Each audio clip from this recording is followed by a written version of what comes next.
Did you what? Better say that. This show drops on Netflix March 26th, but you are among the lucky few that have seen it early. You're gonna spread the good word, I know. There's 7 more Bananas episodes to come. You're gonna love it.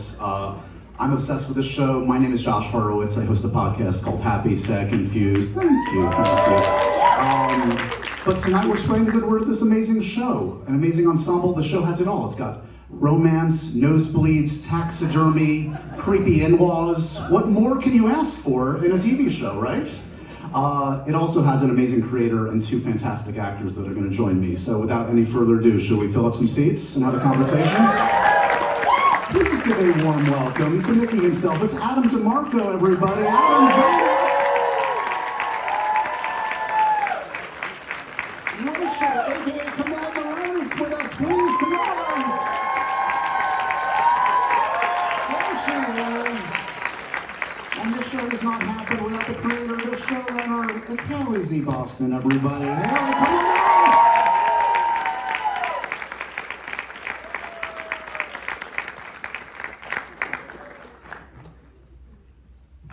Guys, they like your show. Congratulations. How you feeling? Thank you. A lot of you. That's gotta feel nice, Haley. Did you imagine that when you're writing the first 2 episodes in solitude, that one day you'd be sitting in front of 400 people screaming? No. But I love it. What is it like to experience this with an audience? We were saying before, you've had an LA premiere, you've had some screenings. This has got to be the dream to feel that kind of energy. Yeah, it's really interesting because, you know, you make a TV show, you don't expect to see it in a theater ever. But it's been really interesting seeing how people react, and in some places it's surprising. But mostly I've heard it's scary, so that's... Mission accomplished? Yeah, you guys jump? Yeah. Good, okay. I did tell, when we were doing the theatrical mix of the pilot, I told the mixers, make their ears bleed. So. It's her fault. She's trying to destroy all of us. Are you okay, by the way? Just having seen the series. Yeah. Are you well? No. Yeah. I am quite well adjusted. I don't know. I mean, to me, like, I love horror because you're sort of able to explore taboo subjects, and this show is like externalizing an internal fear of commitment. And so it sort of feels like therapy to me to just explore that concept within the genre. So I'm getting better, yeah. Expensive therapy. But I'm getting paid. Do you do therapy as well? Voice to Or just, No, just no, this? just this. He It's like just the same announces thing. your vessel for Yeah, Just- thank you. Just skip right I to an dressed you like 8-episode me. series. Yeah. Yeah. What is the elevator pitch or pitch? Like, is it like, I want to do Meet the Parents meets The Shining? Like, what do you say? What's the initial? You know, we pitched White Lotus if it were directed by Ari Aster. That's good. And then we got Adam. Then we said, hey, that guy from White Lotus, hey. Is that true? You kind of... That was in the pitch, yeah. But I was just, you know, interested in exploring dread as you lead up to a happy occasion. I think, and a lot of the films in this series that inspired the show have to do with like an occasion that should be joyful and something goes wrong. And I think, you know, all of those experiences, there's a lot of emotion involved. So it's not just... Everything's heightened. Melancholia, Right. the celebration. Right. And when shit goes Birth. bad. Birth. Jonathan Something Glazer. unexpected happens at a like joyful event. Yes. Yeah. So how does this enter your respective worlds? Like, do you get just a script? Do you get a log line? Like, what was your first impression of the material here? Were you warned of what you were about to read, or what? No, I got an audition in my email, followed by a phone call, and that's when you know it's important, when your agents are like, hey, so top of the inbox, get your eyes on this one, this is gonna be one of the good ones. And I read the log line, and I read the creatives that were attached, and Haley and Veronica, our director, and the Duffer Brothers, and I dove right into the pilot, and when I read it, you know, I had never worked in horror before. I actually was not educated in the genre. I was too traumatized as a kid just from the notion of Chucky. It like ruined my childhood. So I Chucky's pretty effed up. I mean, I didn't even watch it. I just heard about him, and I was like, no, nope. Tiny man? Tiny man who scares No. you? Nope. Under the bed. And so I read the pilot, and what I loved was that I was like, but it's not just horror. Like, yes, it's terrifying. It's much more terrifying like when, you know, the creatives make it what you see on the screen. But I just thought this character specifically, I'm always very character driven. When I read Rachel, I was like, it's so far from me, and I just find that so enticing and thrilling as an actor, and I love justifying her and her world and her anxiety and her fears and her skepticism, and I also just really liked the comedy element. I found this like very dry, sarcastic sense of humor that Haley has, and I think we have together, so that was fun. Do you find yourself, as you're reading the scripts, kind of like projecting yourself, like, how would I react to this insane situation? Oh, my horror movie would be like 30 seconds. I'm out. You know? Like, I'm out. I'm not the girl that's like, don't go down the stairs. You know, I'm like, there's no stairs to go down. I'm in the police station. But what I think is so interesting, right, as Cammy, someone who is like that, to understand a character in a woman who lives in this paranoid, isolated bubble where she thinks that the world is mistrusting, and she eavesdrops on conversations, and she's living in kind of this like trapped, vicious cycle within her mind, and I just think that's really exciting. For you, Adam, you didn't know that White Lotus was part of the pitch, but apparently we've discovered things here today. So, what did you make of Nicky at first sight? What would appeal to you about both the project and Nicky himself? Yeah, well, I mean, I did feel weirdly similar reading this as I did reading the White Lotus scripts, because they both just have this kind of central mystery or question that is slowly revealed over time, and there's a lot of red herrings, there's a lot of amazingly written, layered characters that are all kind of a different color, so, no two people are doing the same thing. And, I mean, even Haley's pilot script had, like, really creative formatting choices. Like, you said you made blood, the word blood is always red when you wrote it in the script, and I don't know, it just made it more fun to read. We get so many scripts to read, and so many of them blend together, right? When they're just like,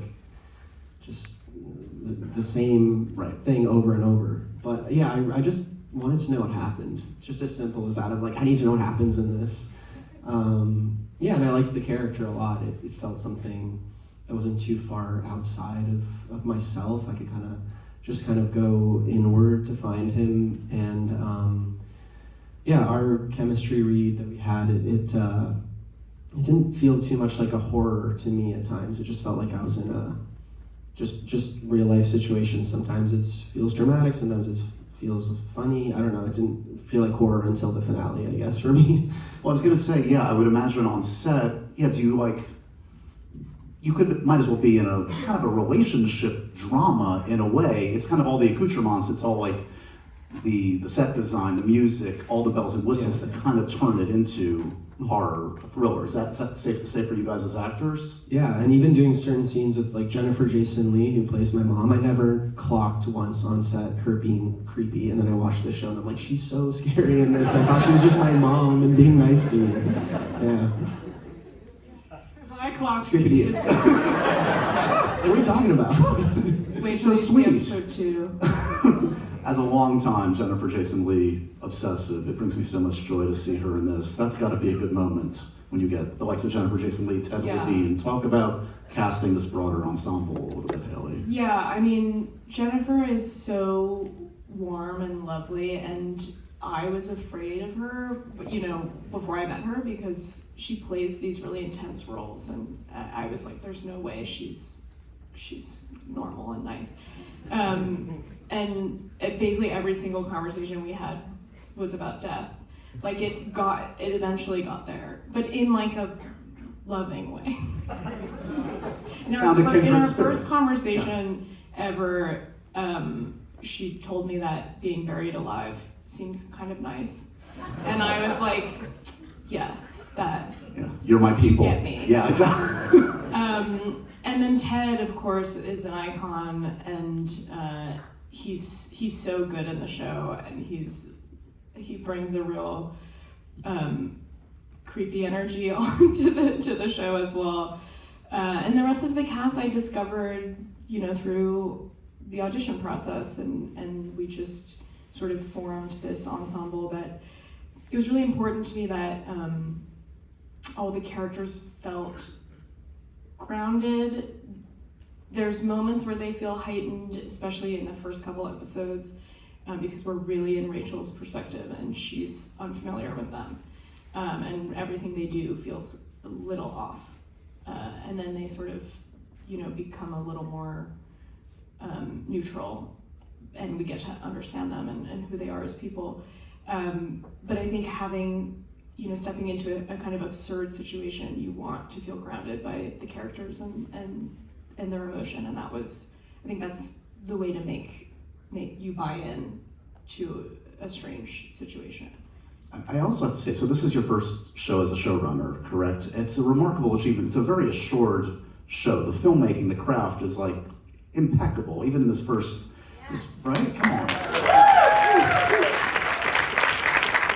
I've watched the first episode a couple of times. I mean, you talk about, dread, like there's this palpable feeling of dread that hangs over the entire show, and there are long shots. I think of you guys in the car, and I don't understand how you did the shot where it's like moving around between the two of them within the car. There was a hole in the roof of the car. Okay, there it is. That's why I don't. And a green screen. Yeah, we were shooting those out on the road, and then the back two tires of the tow truck, because they're towing us, it fell off its axle. I don't know cars, guys. The axle back rear flank, something happened. These are just words. We had to in the studio. We had to shoot that opening driving scene. It was the last thing we shot on the last day after like a 16-hour day.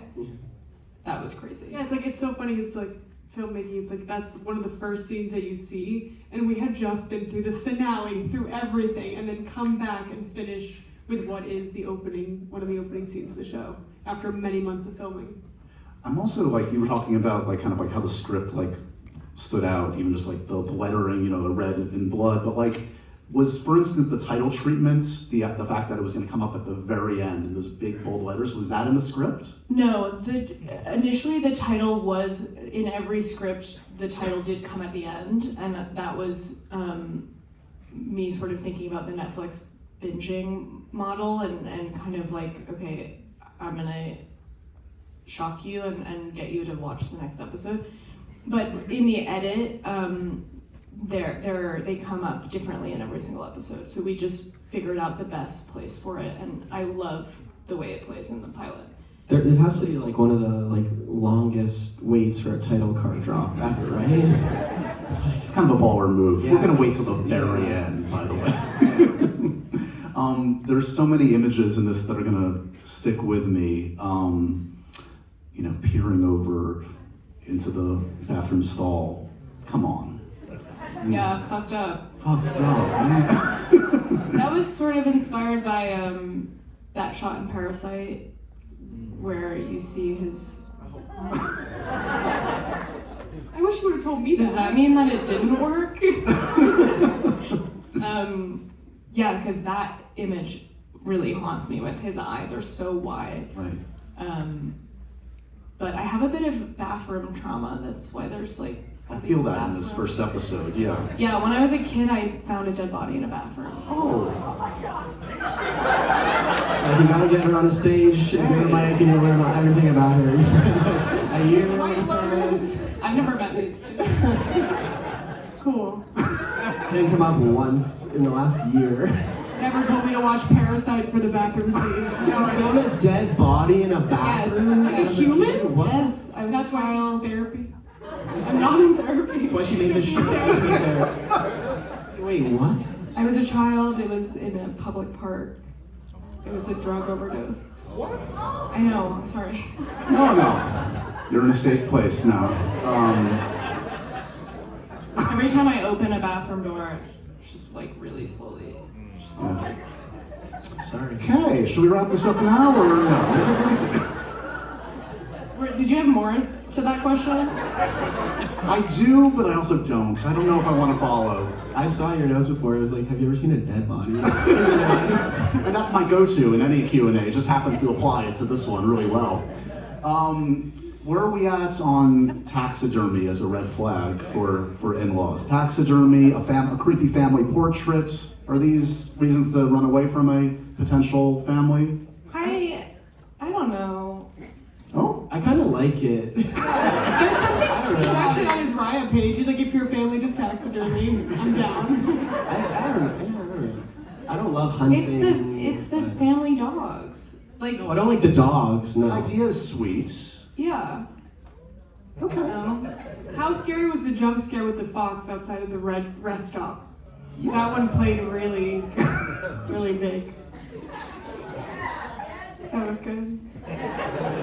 So a lot of the show, you also like a good close-up. There's a lot like on your faces in this show. Does that register like on like when you're shooting? You're like, do you notice that? Do you clock that? Like, oh, this camera's close to me a lot. Yeah, I'm like, why am I looking down the barrel of the lens 90% of the time? And I mean, vanity goes out the window. You have to stop ever even trying to think about, oh, what's this gonna read? It's like, I think there's like such an honesty that you have to have in the performance because you have nowhere to hide when it's here, and it's very internalized. So like, I feel like all the, thoughts and everything has to be a little more contained when you're breathing down a lens. Did you find so this is your first horror? This is your first in this kind of genre. Was it more taxing in an unexpected or expected way than you thought? Give me a sense of now on the other side of it. It's funny because I think when I was doing it, we were working 5 days a week. A lot of the time we were outside, we were freezing. All those shots, real snow, real ice. You have no idea how cold it is out there. And I think that in the moment we're like running on adrenaline. And I remember coming towards the end of the job, and on our last day, I wept like a sort of cry that's like a baby. I mean, and it was with me for like a week after. I kind of couldn't stop crying, and I think I'm an actor that like goes home and turns off the character and leaves a story behind. But in reality, like when you are in that headspace for so many months on end, where it's life or death all the time, I think it does catch up with you in a subconscious level and kind of accumulate. So it was taxing, but worth it. Yeah, and with something with horror that I didn't think about before is just like a lot of night shoots and then like a lot of fake blood, which takes scary stuff happens only at night. I'm like, why don't we shoot during the day? I was tired. I season daytime horror. Daytime horror. Yeah. Make it harder for me. You could do it. Thanks. When did you see that body? Was it in the daytime or the nighttime? It was during the day. That's what I thought, during the day. There you go. Too soon. She's a kid when it happens. Too soon for our audience. This audience probably knows that this special sneak preview is part of like the series of films, which is really cool that you've like hand selected. That I would assume many of these made a big imprint on you as just a lover of the genre, and maybe specifically this series. I'd love to just like mention a couple, or just tell me what comes to mind. Like, and did you share any of these with your actors? Yeah, I made a list of 40 movies. Yeah, more. And Cammy watched all of them? Cammy watched all of them. Adam didn't. I watched one. What? There's two types of students in the class, right? Cammy would watch them and send me voice notes. After like, I was so, first of all, I love movies. I'm such a nerd. I try and watch like a movie a day. And a lot of the stuff that I hadn't seen, I hadn't seen Carrie, I hadn't seen Rosemary's Baby. Yes, it's crazy. I needed to have watched these films, and this was kind of the perfect excuse to dive in and like pick up on all the things that I've missed in the genre. But in this list, which I know you guys had a lot of really amazing lists on this films on this list, there was also like thrillers, and there was psychological horrors, and then there was like relationship dramas, there was some familial dramas, some comedies. So we gotta drop the list. Yeah, it's sort of, like you mentioned, the show does also have a real relationship drama component to it, and I think it's would be enticing to non-horror fans as well. So there, Who's Afraid of Virginia Woolf is which I think played right before this. I love that film, and it's just like the dynamic between the two of them is so incredible, and these two get into some fights during the show, and that was a big source of inspiration. You're Next is one of my favorite movies of all time. Underrated, yeah. People don't talk about that. Absolutely underrated. Adam Wingard, I think, right? Yeah. I love the way that family, it wasn't on the list. No, Adam didn't see it. Well, my character, I don't know, your character's like in a horror movie. I'm not. Yeah, I didn't want to get too dark. You're like the Brady Bunch. You're like. I wanted to keep it, I watched Birth. Birth was great, by the way. That's a great one. That's a good one. Yeah, it was great. Yeah, the thing I love about Your Next is that the family drama, like, continues. You're laughing at me? Because I just went right back to the question. I was like, yeah. The family drama continues while they're, like, getting attacked, and they're, they're like arguing over who's the fastest runner, and I love that sibling dynamic, and that was something I wanted to. That doesn't stop just because you're being terrorized. Right. Yeah, it's so good. And then Carrie's my favorite movie of all time. Yes, I have a tattoo that says Carrie White burns in hell.